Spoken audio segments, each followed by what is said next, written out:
د لارې مل مې نه کړې ډېرو بخه ژوند د بدل مې نه کړې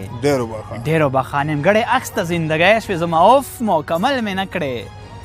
ډېرو بخه څه زه بدبخت وم څه رواج ظلم کړو از غیږ شوې ګل مې نه کړې ډېرو بخه یوازیتوب در باندې لوبې وکړې رنګ د غزل مې نه کړې ډېرو بخه و هیله منه ملامته یم ای فیره خپل مې نه کړې ډېرو بخه سلامونه احترامات درنو قدرمنو کتونکو هیله ژوندی یو ځل بیا حاضر شوی یم تاسو سره په نصفي بنډار کې دوستانو ستاسو په بار باغ غوښتنې سره جهانزیب جوهر صاحب میلمه کا خوشبخته چې جهانزیب جوهر له موږ سره په پروګرام کې حضور لري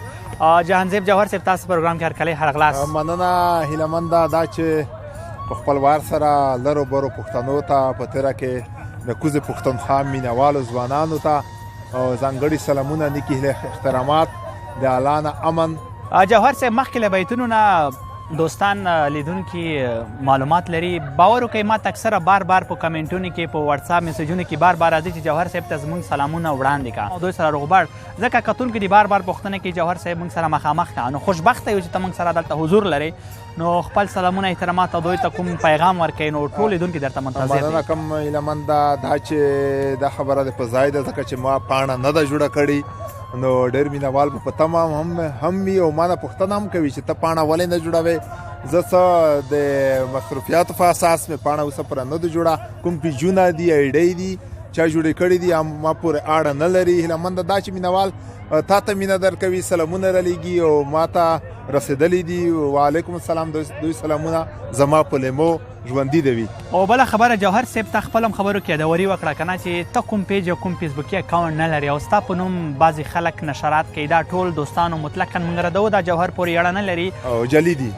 نو جوهر صاحب نه شعرونه اورو جوهر صاحب مهرباني کتونکو سره شعرونه شریک کړه مننه داسې څه بیتونه به ورته ووایم چې باز یم د کوتره چې زه اوس درنه الوزم للیه به مجیبه مې وزرو کې رانیسې او لړم مار باندې ووایي نو څه معنا یې وکړه چې زر کې او بټېرې په مزرو کې رانیسې جوهره فکر وکړه اوس هغه ماشوم نه یم چې اوس مې په بیدیا کې په غمبرو کې رانیسې په وړکتوب کې د په سترګو کې نشه پرته وه په وړکتوب کې دی په سترګو کې نشه پرته وه او د ستا د مینې مې په زړه کې اراده پرته وه زما او ستا خو څه د نن ورځې خبره نه ده کلونه مخکې مې په سوچ کې دا کیسه پرته وه او چې ستا د مینې حکومت شو راپسې ووته د مینې حکومت شو راپسې ووته د قسمتونو په دفتر کې مې دوسیه پرته وه چې ستا د مینې حکومت شو راپسې ووته د قسمتونو په دفتر کې مې دوسیه پرته وه ما ویل چې ما ته به اشنا اول بارات راکوې